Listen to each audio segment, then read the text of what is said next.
एकूण 10 देशाच्या संविधानाचा अभ्यास करून त्या संविधानामधील तरतुदी आपण आपल्या भारतीय संविधानात समाविष्ट करून घेतलेल्या आहेत. तर ते एकूण 10 देश कुठकुठले आहेत किंवा त्या 10 देशाच्या संविधानामधील कोणकोणत्या बाबी आपण आपल्या संविधानात ॲडॉप्ट केलेल्या आहेत किंवा समाविष्ट करून घेतलेल्या आहेत, हेच आपण आज पाहणार आहोत. एकूण आर्टिकल 395 आहेत आणि एकूण शेड्यूल 12 आहेत. तर मित्रांनो, महत्त्वाचे पॉईंट म्हणजे 26 जानेवारी 1950 रोजी राज्यघटना अस्तित्वात आली. ह्या प्रक्रियेस 2 वर्ष 11 महिने आणि 18 दिवस लागले. यात एकूण 64 लाख इतका खर्च आला. 6 डिसेंबर 1946 रोजी संविधान सभेची स्थापना झाली. 24 जानेवारी 1950 रोजी संविधान सभेची अखेरची बैठक पार पडली. त्यात प्रामुख्याने 395 लेख होते, 8 अनुसूची आणि 22 भाग होते. मात्र आता 385 प्लस लेख आहेत, 8 अनुसूची म्हणजेच 12 अनुसूची झालेल्या आहेत आणि 25 भाग आहेत. मित्रांनो, 9 डिसेंबर 1946 रोजी घटना सभागृहात म्हणजे आत्ताचं संसद भवन, पूर्वीचं सेंट्रल हॉल येथे पहिली बैठक पार पडली. संविधान सभेचे संबोधित करणारे पहिली व्यक्ती हे JB कृपलानी होते आणि सच्चिदानंद सिन्हा हे तात्पुरते अध्यक्ष होते. नंतर आपण डॉक्टर राजेंद्र प्रसाद यांना निवडून त्यांनी पूर्ण कार्यकाळ सांभाळला. मित्रांनो, वन बाय वन आपण आता पाहणार आहोत. तर प्रथम आहे the government of India act 1935. यात प्रामुख्याने federal scheme, office of the governor, judiciary, public service commission, emergency provision, administrative detail या सर्व 6च्या 6 गोष्टी आपण 1935च्या कायद्यामध्ये जे ब्रिटिशांनी the government of India act पारित केला होता, तेथून आपण आपल्या संविधानामध्ये समाविष्ट करून घेतलेले आहेत. हे कायम लक्षात असू द्या. ज्युडिशियरी म्हणजे न्यायपालिका. आपलं जी न्यायपालिकेचं जे स्ट्रक्चर आहे ते आपण 1935च्या कायद्यामधून आपण आपल्या संविधानामध्ये समाविष्ट करून घेतले आहेत. Federal scheme, office of the governor, जे आजचे गव्हर्नर असतात राज्यांमध्ये, ते सुद्धा त्यांचं ऑफिससुद्धा आपण the government of India act 1935च्या कायद्यामधून आपल्या संविधानामध्ये ॲडॉप्ट केलेलं आहे. सेकंड आहे युनायटेड स्टेट म्हणजेच अमेरिका. अमेरिकेमधून आपण कोणकोणत्या गोष्टी घेतलेल्या आहेत, तर फर्स्ट आहे फंडामेंटल राईट, दुसरा आहे इंडिपेंडन्स ऑफ ज्युडिशियरी, तिसरा आहे judicial review, article 13, impeachment of the president, removal of supreme court आणि high court and post of vice president, म्हणजेच सुप्रीम कोर्ट आणि हायकोर्ट आणि व्हाईस प्रेसिडेंट म्हणजेच उपराष्ट्रपती यांना काढून टाकण्याची जी पद्धत आहे, हे आपण अमेरिकेच्या संविधानामधून आपल्या संविधानामध्ये आपण ॲडॉप्ट केलेले आहे.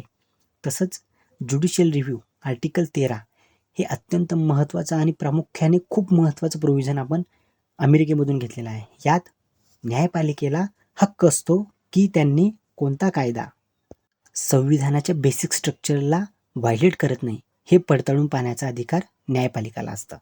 आता आपण पाहूयात पुढचं आयरिश कॉन्स्टिट्यूशन म्हणजेच आयर्लंडचं संविधान. यातून आपण प्रामुख्याने घेतलेले आहेत एक DPSP, सेकंड आहे nomination of member of the Rajya Sabha and member of election of the president. म्हणजेच DPSP हे अत्यंत महत्त्वाचं आणि अत्यंत उपयुक्त असं आपण मार्गदर्शक तत्त्व जे राज्यांना आपण दिलेले आहेत, हे आपण आयर्लंडच्या संविधानामधून आपण आपल्या संविधानामध्ये ॲडॉप्ट केलेले आहे.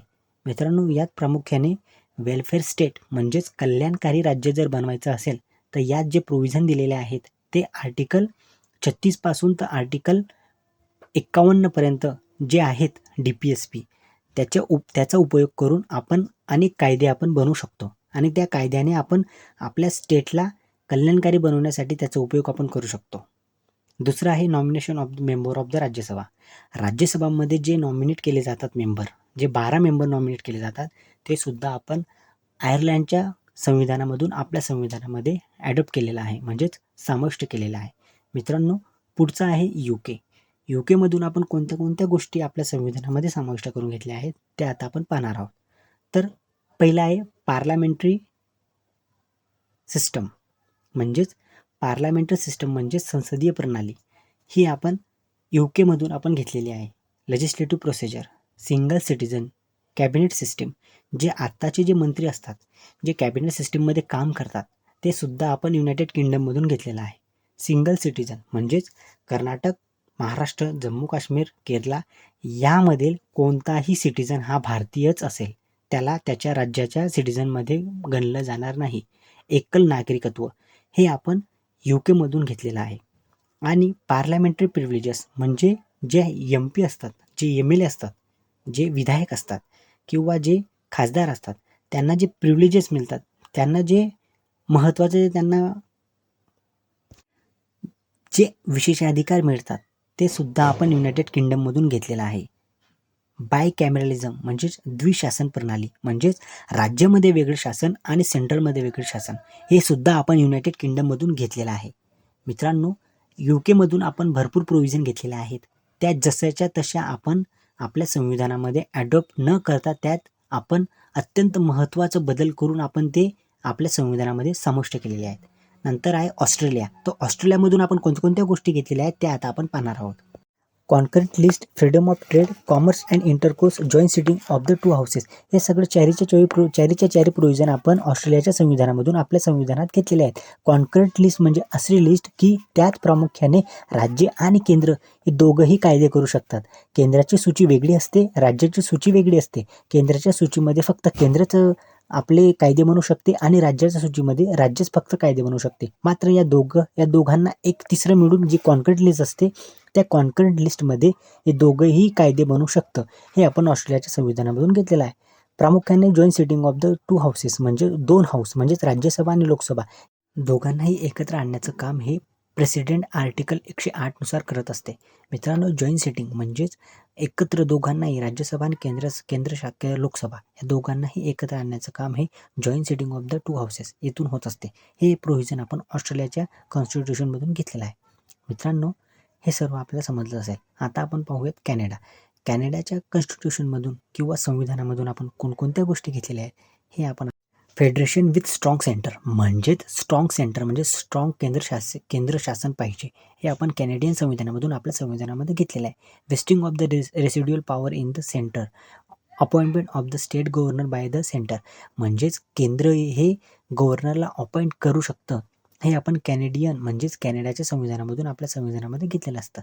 Advisory jurisdiction of the supreme court, म्हणजेच सुप्रीम कोर्टला प्रेसिडेंट म्हणजे राष्ट्रपती विचारू शकतो, ॲडवायझरी घेऊ शकतो आर्टिकल 143 नुसार. तर हे प्रोव्हिजनसुद्धा आपण कॅनडाच्या संविधानामधून आपल्या संविधानामध्ये घेतलेले आहे. मित्रांनो, यात प्रामुख्याने गव्हर्नर जे आपण अपॉइंटमेंट करतो ते सुद्धा आपण कॅनडाच्या संविधानामधून आपल्या संविधानामध्ये घेतलेलं आहे. आता आपण पाहणार आहोत जर्मनीमधून आपण कोणकोणते प्रोव्हिजन आपल्या संविधानामध्ये घेतलेले आहेत ते आपण पाहूया. तत्पूर्वी त्यावेळेस जर्मनीला वायमार कॉन्स्टिट्यूशन असं सुद्धा म्हणत असत. तर suspension of the fundamental during emergency हे प्रोव्हिजन आपण जर्मनीच्या कॉन्स्टिट्यूशनमधून आपल्या संविधानामध्ये घेतलेले आहे. जी इमर्जन्सी प्रोव्हिजन लागते आर्टिकल 352 ते 360 नुसार, त्या प्रोव्हिजनमध्ये काही हक्कांमध्ये फंडामेंटल राईट म्हणजे मूलभूत हक्क जे आपण अमेरिकेच्या संविधानामधून आपल्या संविधानात घेतले आहेत ते काहीही सस्पेंड होऊ शकतात कुठे हे आपण जर्मनीच्या कॉन्स्टिट्यूशनमधून घेतलं आहे. आता आपण पाहणार आहोत सोव्हिएत रशियामधून आपण कोणत्या गोष्टी घेतलेल्या आहेत तर फंडामेंटल ड्युटी म्हणजे मूलभूत कर्तव्य आर्टिकल 51A हे आपण नंतर ॲड केले गेले आहे. फंडामेंटल ड्युटीज म्हणजे महत्त्वाचं मूलभूत कर्तव्य म्हणजे काय तर आपण आपल्या फ्लॅगला रिस्पेक्ट करायचा, आपण आपल्या भारतीय देशाबद्दल गर्व बाळगायचा, असे भरपूर कर्तव्य आहेत ते आपण मानले गेलेच पाहिजे. हे सर्व आपण सोव्हिएत रशियामधून घेतलेले आहेत. आता आपण पाहणार आहोत फ्रान्समधून आपण कोणकोणत्या तरतुदी घेतलेल्या आहेत ते आता आपण पाहणार आहोत. तर फ्रान्समधून आपण प्रथम गोष्ट घेतलेली आहे republic and the ideal liberty equality and fraternity in the preamble म्हणजे उद्देशिकेमध्ये जे रिपब्लिक म्हणजे गणतंत्र, बंधुत्व, स्वतंत्र आणि समता बंधुत्व आणि गणतंत्र हे सर्व शब्द आपण फ्रान्सच्या संविधानामधून आपल्या प्रिॲम्बल म्हणजे उद्देशिकेमध्ये घेतलेले आहेत. मित्रांनो, आता आपण पाहणार आहोत साऊथ आफ्रिकेमधून आपण कोणकोणत्या गोष्टी घेतलेल्या आहेत त्यात प्रामुख्याने येते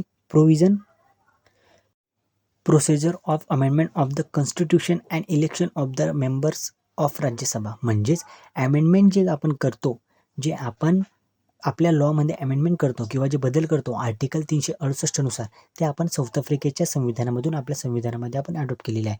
आणि जे राज्यसभेचं जे इलेक्शन होतं जे इनडायरेक्टली होतं, जे आपण निवडून देत नाही, जे MLA जे निवडून देतात राज्यसभेच्या मेंबरांना, ते सुद्धा आपण साऊथ आफ्रिकेच्या संविधानामधून आपल्या संविधानात ॲडॉप्ट केलेलं आहे. आता आपण पाहणार आहोत तर जापानमधून आपण कोणती गोष्ट घेतलेली आहे तर प्रोसेस इस्टॅब्लिश बाय लॉ, म्हणजेच जे नियम आपण लॉमध्ये दिलेले आहेत त्याची प्रोसेसचं तंतोतंत पालन करणं आणि त्या प्रोसिजरमध्ये कोणतंही किंवा कोणतेही बदल न करता त्यामध्ये आपण कोणताही घोळ न करता हे सर्व प्रोसेस जे लॉमध्ये जे प्रोसेस दिले आहे त्यालाच फॉलो करून आपण आपल्या लॉचं नियम पालन केलं पाहिजे. हे आपण जापानमधून घेतलेलं आहे.